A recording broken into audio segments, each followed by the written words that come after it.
Estimado, tengan muy buenos días. A partir del día de hoy estaré iniciando mi programa por el canal de YouTube que tiene por título Epistemología y Ontología en las Ciencias. Este programa es un programa que va dirigido, ¿verdad?, a explicar, a buscar de comprender a través de los conocimientos que ya tenemos algunos hechos y fenómenos que acontecen en nuestra realidad, ya sea sobre todo en el ámbito económico, político y sobre todo en las relaciones internacionales. Este título sugiere que la discusión se centrará en cómo la epistemología, que es el estudio del conocimiento, y la ontología, que es el estudio del ser y la existencia, se aplican específicamente al ámbito de la ciencia, no solo las ciencias sociales, sino también las ciencias naturales, ¿no? Porque también aquí de repente en algún programa conversaré acerca de algún tema, sobre todo de física cuántica, que es un tema que me gusta.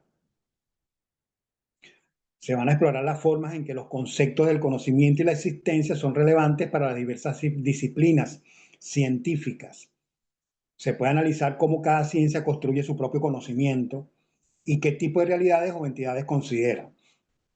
Entonces, en este programa, lo que vamos a tratar es de ver todo esto al unísono, de forma holística, rompiendo con la fragmentación que desde la visión occidental nos han dado, nos han inculcado.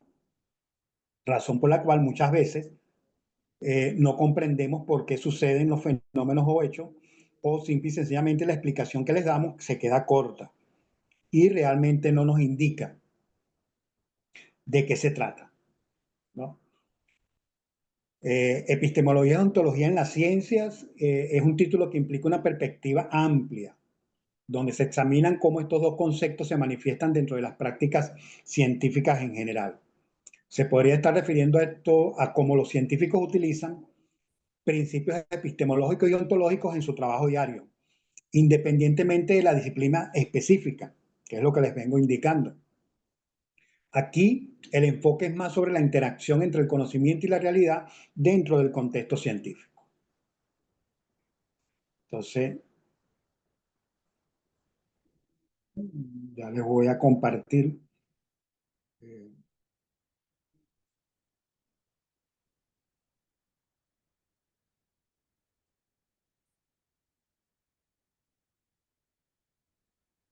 las láminas para ir hablando el tema.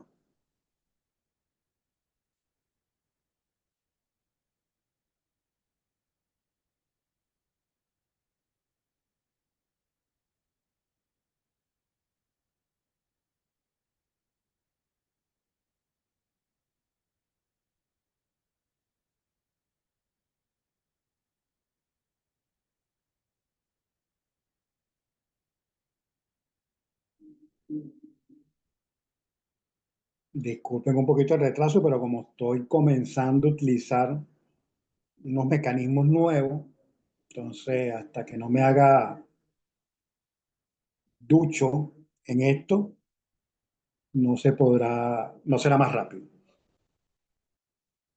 A continuación les estoy colocando una lámina en donde de una forma muy esquemática me refiero a lo que es la epistemología y lo que es la ontología. Entonces, epistemología, la definición o la conceptualización que se maneja es que es el estudio del conocimiento. Y para ese estudio se necesitan generalmente se utilizan tres preguntas básicas. ¿Qué es el conocimiento? ¿Cómo se adquiere? ¿Y qué justifica una creencia como verdadera? Y bueno, la epistemología también examina las fuentes del conocimiento. Estas fuentes son la percepción, la razón, la intuición y la experiencia.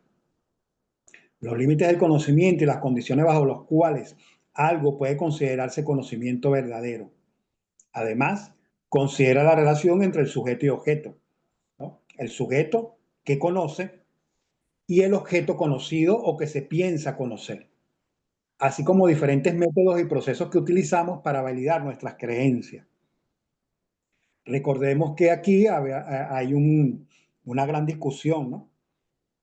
Porque desde el punto de vista del paradigma positivista, la única manera de validar creencias o de validar una explicación es a través de la experimentación. Pero en ciencias sociales eso es algo bastante difícil, ¿no? En vista del constante movimiento y transformación de los fenómenos que suceden en el ámbito social. Entonces, hay otras formas de validar, como por ejemplo la dialéctica, el método dialéctico, que es un método bastante utilizado en el ámbito de la economía. Podemos manejarnos dentro de lo que es la economía política, ¿verdad?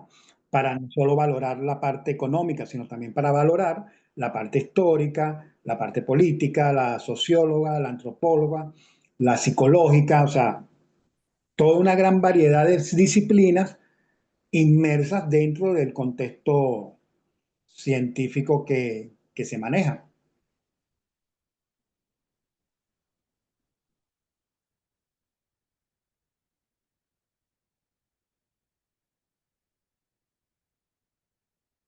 Y la ontología es la rama de la filosofía que estudia el ser, la existencia y la realidad. Se ocupa de preguntas como ¿qué significa existir? Un momentico aquí para...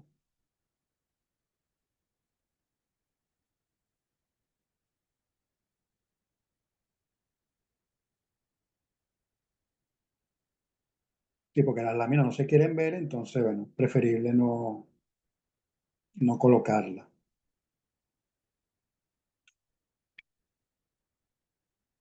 Vamos a ver si esta sí se puede colocar.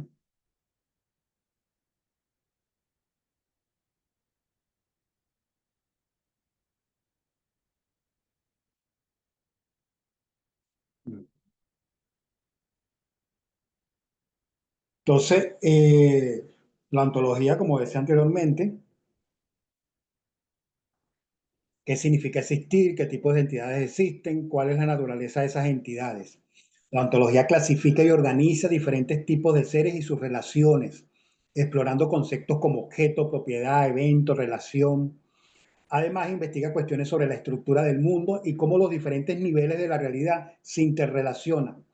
En resumen, se trata de entender qué hay en el mundo y cómo se puede categorizar. Entonces, evidentemente, estamos observando que hay eh, una relación intrínseca, ¿no? En lo que es en lo que es la epistemología y la ontología. Podemos decir que es una máxima que generalmente se maneja, se trabaja, que es la teoría y la praxis, o praxis y teoría. Siempre tienen que ir de la mano para que tengan una gran concordancia y los resultados sean los más esperados. Ahora bien, después de la epistemología y la ontología, tenemos que hablar de herramientas que tenemos para comprender el mundo. Esas herramientas, ¿verdad? Son las teorías, las leyes y los modelos. Aquí les voy a colocar, aquí hay unos autores muy importantes que pueden ser utilizados para quien quiera ahondar más en esto. Ya se los voy a mostrar para que veamos.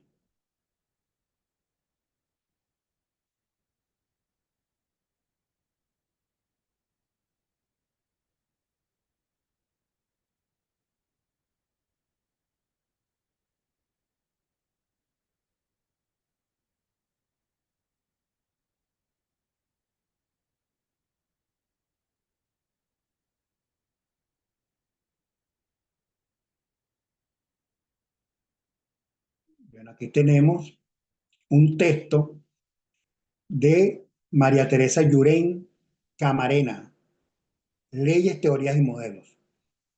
Son temas básicos, conceptos básicos, pero que debemos conocerlo, debemos saber de qué tratan, ¿no? Aquí, claro, voy a hablar muy someramente de ellos, porque en el transcurso de los próximos programas vamos a utilizar lo que vamos a tratar y lo vamos a enfocar, pues, cómo se maneja eso dentro de lo que son las leyes y las teorías. Hay otro autor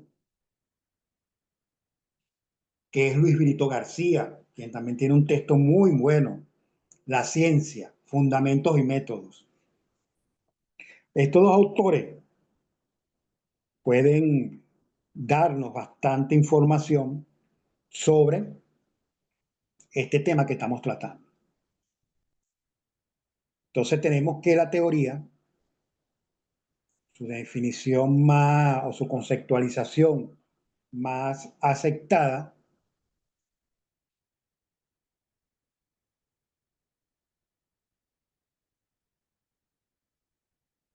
es que es una explicación comprobada de un fenómeno. Entonces, a través de una teoría, nosotros explicamos un fenómeno, un hecho, y tiene unas características. Es explicativa, es comprobable, es predictiva y es falsable también. ¿Esto último qué significa? Esto último significa que una teoría no es eterna. Una teoría puede cambiar, porque en la medida que avanza el desarrollo de la humanidad, en esa misma medida se van presentando nuevos conceptos, nuevas categorías y posiblemente las teorías trasciendan y cambien. Generalmente las teorías son empíricas, es decir, son de carácter local, pero si esta teoría comienza a explicar los fenómenos en diferentes espacios geográficos en el mundo, entonces puede convertirse en una teoría general. Pero también esa teoría general en algún momento puede cambiar con una nueva innovación o con un nuevo trabajo presentado por algún investigador. El asunto es que la teoría explica cómo sucede algo. Eso es lo importante. Ejemplo, tenemos la teoría de la evolución de Darwin, ¿verdad? En el mundo de las ciencias naturales. Y en las ciencias sociales tenemos la teoría general de los mercados, del profesor Valenzuela Feijo. Un libro que recomiendo mucho para quienes les gusta la economía, muy, muy interesante. Luego tenemos una ley, la ley o las leyes. Hay muchas personas que confunden y piensan que una ley se transforma en teoría o que una teoría se transforma en ley. Y no es así, pues son dos cosas totalmente diferentes. Lo que sí es cierto es que dentro de una teoría pueden haber leyes, ¿ok? Entonces, la ley realmente lo que ayuda es a describir un fenómeno constante. Entonces, mientras que la teoría explica, la ley describe. Entonces, su característica es descriptiva, es universal y es concisa. Entonces, una ley por lo general, a diferencia de una teoría, la ley es universal. O sea, sucede cuando se generaliza, cuando se logra describir y conseguir los elementos que la llevan a ese comportamiento. Entonces, generalmente se puede transformar en ley y ocurrir en cualquier parte del mundo. Entonces, vemos los ejemplos para hacerlo más claro. Tenemos la ley de gravedad de Newton, ley que, por cierto, luego que Einstein preparó o postuló su teoría general de la relatividad, esta ley en alguna medida cambió, ¿ok? Porque Einstein, a través de una teoría, la ley de la gravedad de Newton forma parte de la teoría general de la relatividad de Einstein, y eso cambió un poquito el panorama y la perspectiva de ver la física. Y en el caso de las ciencias sociales tenemos la llamada ley de la oferta y la demanda, que en un próximo programa o sea, les voy a explicar mucho más detallado y vamos a darnos cuenta que no es precisamente una ley, a pesar de que sí describe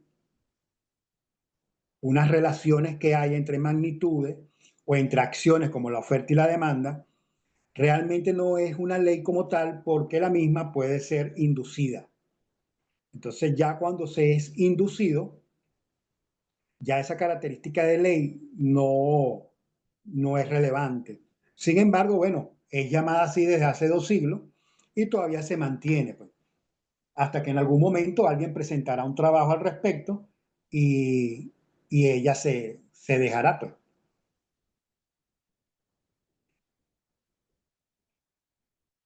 Y por último tenemos un modelo, ¿no?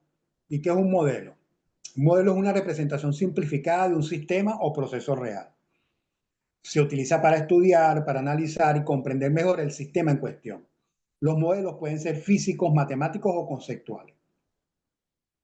Las características principales de un modelo son la simplificación.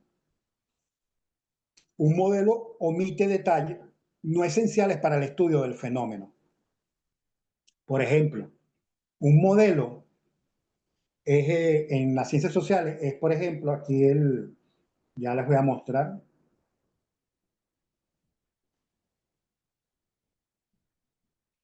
este dibujo que está aquí, que es el átomo, eso es un modelo. Es un modelo que representa cómo se supone que se conforma un átomo, ¿no? Que ya hoy día sabemos que no es la unidad más pequeña, porque resulta que ya está conformada por otras unidades que son mucho más pequeñas. El electrón, el protón y el neutrón. Y estos a su vez están conformados por otras unidades más pequeñas. Pero esto es una forma, un modelo. Existen modelos matemáticos. Aquí arriba tenemos un gráfico de lo que es la oferta y la demanda, donde se cruzan y donde se origina el punto de equilibrio. Eso es un modelo desde el punto de vista de las ciencias sociales. También tenemos una de sus características es la abstracción. Representa el sistema en términos de conceptos y variables clave. Y otra característica es que es utilitario. Se utiliza para hacer predicciones, simulaciones de escenarios para tomar decisiones. Por ejemplo, en el ámbito tanto de las ciencias naturales como de las ciencias sociales, se utilizan los modelos econométricos, que nacen primero en la economía, pero luego son llevados a otras áreas. Y ese tipo de modelo, que es un modelo matemático estadístico, sustentado o argumentado en las teorías, nos permite simular escenarios que a la larga nos van a permitir condiciones para tomar decisiones. Un ejemplo sencillo de un modelo es un mapa. El mapa de Venezuela, eso es un modelo. Modelo de la región geográfica, que simplifica la realidad para facilitar X actividad. El modelo del mapa mundi es un modelo que nos permite a nosotros verificar los mares, ríos, etcétera, para, por ejemplo, navegar o, por ejemplo, volar con un avión. Entonces, de manera general, la teoría explica lo que ocurre. Las leyes describen cómo ocurren las cosas y los modelos representan las cosas. Entonces, una teoría puede dar lugar a varias leyes que describen aspectos específicos del fenómeno. Un modelo puede ser utilizado para probar una teoría o para ilustrar una ley. Y lo más interesante y lo más importante, las teorías, las leyes y modelos no son verdades absolutas, sino herramientas que utilizamos para comprender el mundo que nos rodea. Pueden ser modificadas o reemplazadas a medida que se obtiene una nueva evidencia. Ahora, fíjense ustedes, bueno, ya tenemos más o menos, en parte, algo que vamos a utilizar, ¿no? Pero aquí quiero aprovechar, porque como el primer tema que vamos a tocar va a ser el tema económico, entonces vamos a tratar de ubicarnos aquí.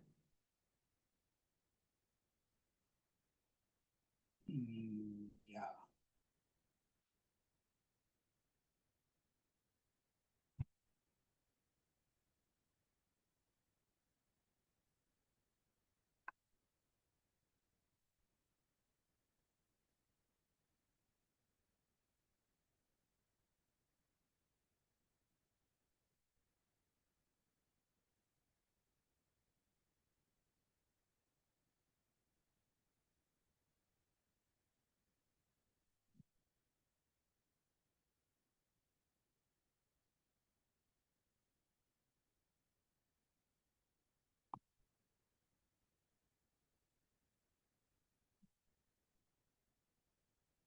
Ok.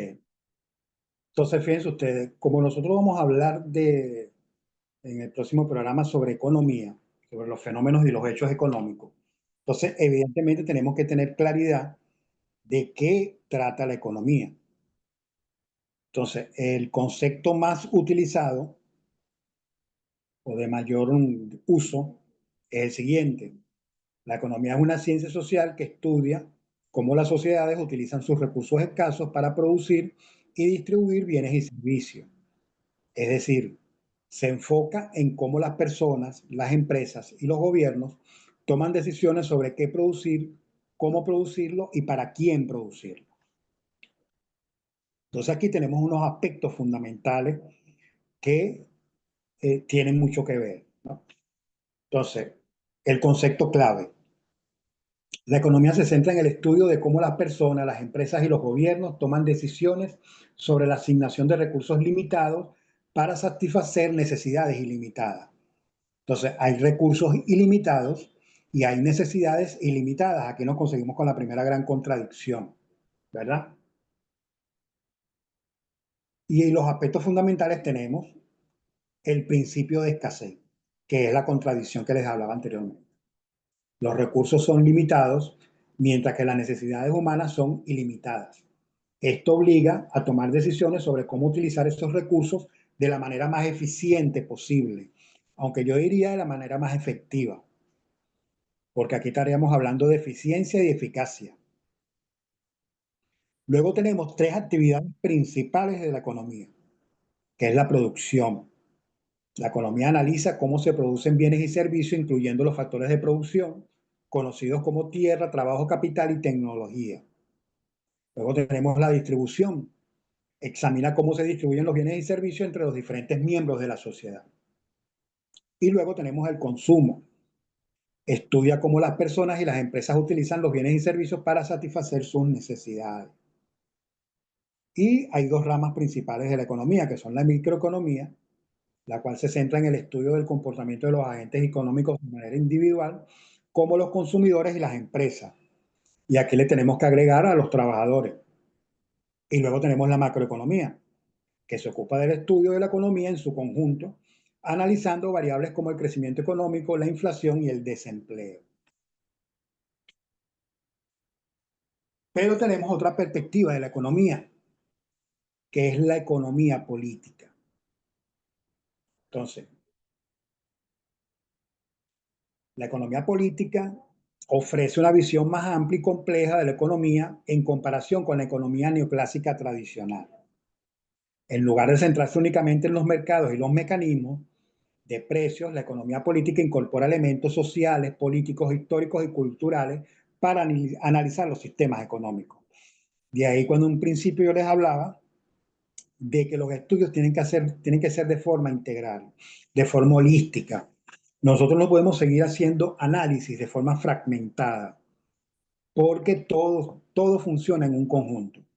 Lo que Mar habló de la totalidad, que luego más adelante otros hicieron un trabajo, como por ejemplo el señor Karel Cosín, con su pseudo concreción, en donde se explica que muchas veces nosotros, cuando realizamos análisis de los problemas que se nos presentan, muchas veces el análisis hay que profundizarlo o hay que utilizar mecanismos diferentes a los que tradicionalmente utilizamos para poder descubrir cuál es el verdadero problema, porque a veces no es lo que se nos presenta. En Venezuela eso se está viendo mucho y más adelante lo vamos a observar, lo vamos a explicar. Entonces existe una economía política, pero existe una con una visión occidental y existe otra que es con la visión marxista. Y entre ellas hay un contraste. O sea, la economía política desde sus orígenes ha ofrecido múltiples interpretaciones sobre cómo funcionan los sistemas económicos y las relaciones sociales que los sustentan. Entre las principales corrientes, la economía política occidental y la marxista se distinguen por sus presupuestos, objetivos y metodologías. Entonces aquí tenemos un breve cuadro en donde nos dicen, ¿no? Entonces, ¿cuál es la unidad de análisis de la economía política occidental? El individuo. Y en la economía política marxista es la clase social. ¿Cuál es el enfoque? En la economía política occidental el enfoque es el mercado, el equilibrio del mercado. En la economía política marxista, la relación de producción, la lucha de clase, la relación entre los factores y las fuerzas productivas es el enfoque del estudio. ¿Cuál es la metodología que utiliza la economía política occidental? La metodología formal, inductiva, dentro del sistema o el paradigma positivista, la lógica formal, que es la matemática, y para la economía marxista, la metodología es la dialéctica, el método dialéctico histórico o el método dialéctico, como lo quieran llamar, y la visión del Estado. En la economía política occidental, el papel del Estado es limitado. En cambio, en la política económica marxista, el papel es activo en la transformación social. Y esos son detalles que los estamos observando aquí en Venezuela, que lamentablemente, en vista de la situación que se presenta, no, no le hacemos caso o no lo vemos de la manera que tenemos que hacer. Aquí hay unos detalles más.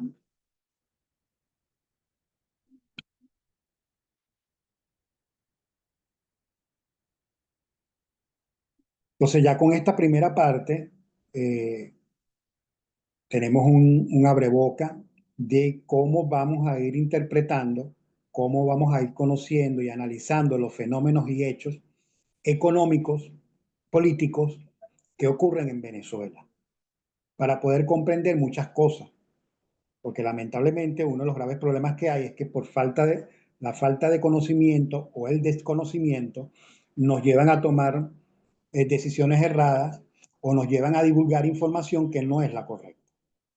En el próximo programa vamos a hablar sobre la política monetaria y cambiaria en Venezuela.